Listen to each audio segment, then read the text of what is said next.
Je suis un habitué du livre papier parce que j'ai un contact sensuel avec le livre et j'ai du mal, même si je vais très souvent sur Internet, je n'ai pas de tablette numérique, je ne vois pas le besoin. Je préfère avoir le contact avec le papier quand je lis un livre. C'est pareil pour les journaux, j'ai du mal à me mettre à les lire sur Internet.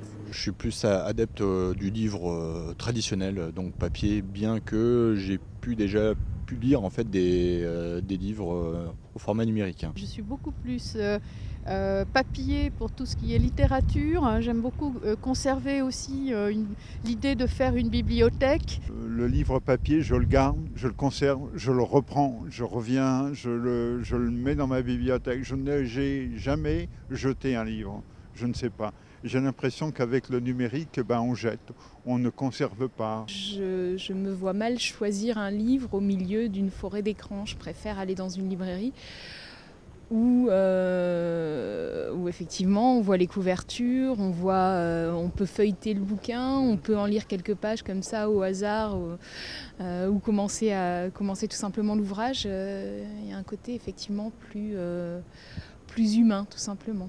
Moi, le grand avantage pour le livre papier, c'est tout simplement de pouvoir les acheter moins cher en occasion, de pouvoir les prêter, de pouvoir les revendre.